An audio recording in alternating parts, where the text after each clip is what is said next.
Yeah. Next is from Nick Sabatello. The subject is Genius in the Sky. You guys need to go. You guys need. Okay, the tone of this email is going to get this guy suspended. Okay. You guys need to take a closer look at Io Sky. She has more charisma than you give her credit for. She's bout it. That wasn't a question. Suspend me. Boom. And that's Nick from Las Vegas. How long do you want the suspension to last? Came in here with a lot of attitude, didn't he? Yeah. And he said, suspend. That wasn't a question. He has no question. He says, that wasn't a question. Suspend me. Boom. So how many? We don't take, you know what? We don't. And he's from Vegas. Does that help him at all or no? No. Not at all. Nothing. Okay. You're fired. Let's give him. And in case your ears are, get the out. Yeah. Let's do a month for that guy. Yeah. I like that. Next one's from from Greg Treeville. The subject is Bray Wyatt, VK Wall Street. Hello, guys. Love the show. Love what you guys do. Keep on keeping it 100. My question is, now that Bray Wyatt has unfortunately passed, do you think this is the true end of the horror slasher gimmick in wrestling? Obviously, there will always be some sort of mystic gimmicks in wrestling. These guys like The Undertaker have made it a popular part of the business. But do you think we'll see another unstoppable, demonic, undead force in wrestling? Is this the end of Uncle Howdy? Do you think we'll ever see Uncle Howdy Bo Dallas again? Also, Conan was watching. Somebody said that Santana looked like Bo Dallas when he came out last week on TV. He did kind of, to be honest with you. Also, Conan was watching an old U.S. title match with himself against Bray Father, VK Wall Street, a.k.a. IRS. What are your memories of wrestling him? Would love to hear if Disco has been in the ring with Mike Rotunda as well. Thank you guys. And this treatment from Danville, Pennsylvania. I think I wrestled Mike Rotunda one time. But that's it.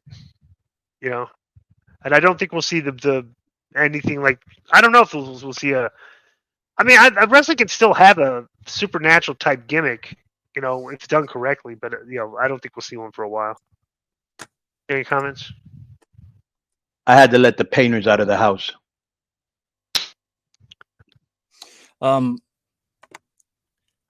So the guy wanted to know. One of the questions was, "What are your memories of wrestling Mike Rotunda, VK Wall Street?" Conan.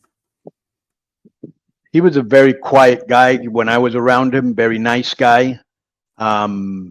Excellent to work with. You know, just he was. I mean, he's old school. Everything he did looked logical. He worked safe. He was great. You know, I worked with him in a WCW. Yeah.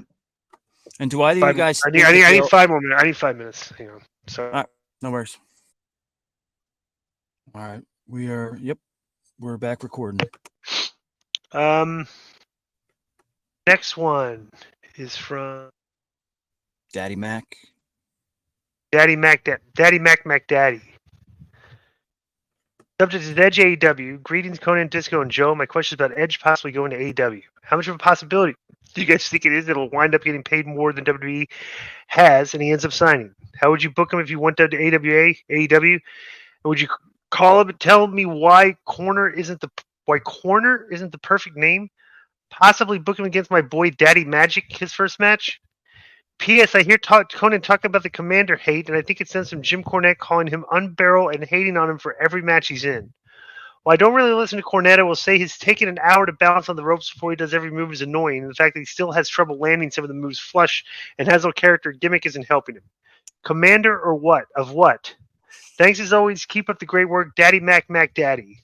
I don't think Edge is going to AEW, to be honest. He might because he's friends with the FTR. Christian.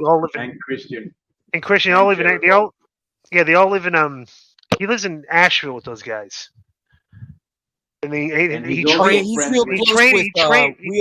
Right. Well, yeah, because he trained with those guys in his comeback. Right. You know. He's also good friends with that dastardly Canadian Scott Tuggles D'Amore. What does that have to do? Well, pull your mic down, kind of. Yeah. Christian is also friends with Scott Tuggles D'Amore. So he'll be going the dastardly one. Could be. I don't know. I don't know why he'd go to AEW. You know. Well, you know, he's got the same schedule. Check's big. Well, yeah, but but look at what he's getting paid and the amount of times he worked in WWE. And they didn't give him a better deal than that. That was a good run he had too. They treated him real good. I don't know. Next is from Oh, by the way, any comment commander of what is good? But it's a good question. What is he the commander of? I don't know, the space cadets. I didn't give him the name when I first saw him. That was his name, so he kept it. But yeah, I've always said he's too green. But that's what happens when you have a lot of buzz. They want to snap you up. You know, him, Gravity. They're not ready, and he's far ahead of Gravity. But he, you know, they're green. That's what you get. Next is from the Sordid Gent, and the subject is All Out Overshadowed. Greetings, K100 crew. First mailbag question. I want to take the chance to thank you guys for the awesome content you guys provide as veterans. This includes you too, Joe. Oh, For us fans to sit back and enjoy whenever we feel the need to. By the way, Mike Durbin sent me a DM of him taking pictures at the NWO show with an Addicted to the Blade shirt on. Oh. And Hughie sent me a picture of a shirt, a Crazy Eddie shirt. Okay. Somebody's wearing So, a Crazy Eddie shirt. You just gave me two great things here. Mike was supposed to come on the show to review the NWA. That's been canceled. Okay.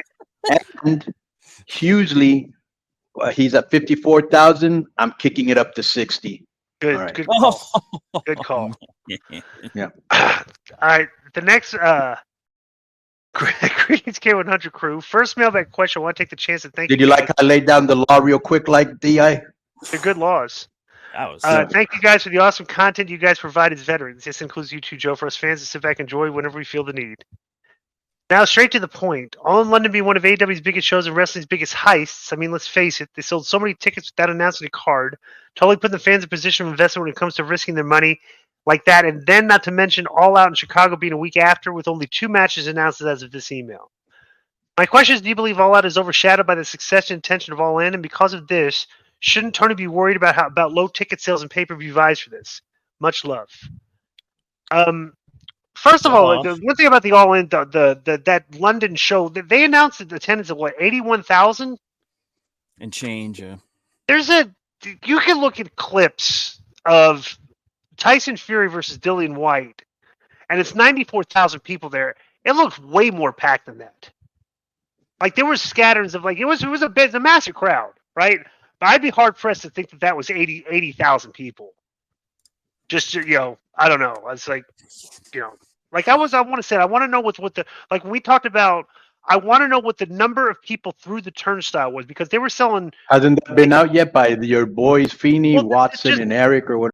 81,035 is but that's just what Tony's reporting there. I want to know if somebody can get the stats from Wembley, what the number through the turnstile was because that did not look like 80,000 people. But definitely a big, massive crowd for them. I'm not we're just being nitpicky, but I would like to know what the exact number through the turnstile was because they were selling you get $125 tickets for $25 a day of the show. But what's the difference if they sold 81,035? Who cares who shows up, right? They paid. That because it's I want to know what the because bro. You can buy blocks of tickets on the secondary market, and you got to resell them. So that's so my point is, I want to know who bought the ticket and went to the show. You know what I'm saying? Like tickets in hand through the turnstile, and I think that's your crowd. I mean, somebody sent me a picture, and I don't know if you got the same one, Disco. Of there were certain areas where it was empty. It wasn't big. No, not empty, but the areas where there were scatterings of people, and stuff. And no, there were no people. Yeah, when I saw there were no people. By the entrance or something, maybe, or on the other side of the entrance. I forget. No, it wasn't packed. It definitely was not packed, and there was a lot of sections where there was a lot of empty seats. Now it's 90,000 seats. It's almost 100,000, right? Right. I don't know if it was tarped off, or there were seats that people didn't buy. That's what I'm saying. You know what I'm saying? Right. Still, they did an incredible business. I'm not doing it, but neither am I. Just for the facts going forward, I want to know who purchased a ticket and went through the turnstile and sat in their seat and watched the show. How many people? That's just for historical fact. Where can we get that figure from? Do you know? I mean, you have to go to Wembley or something. You're not going to get it from the wrestling. Somebody's going to get it.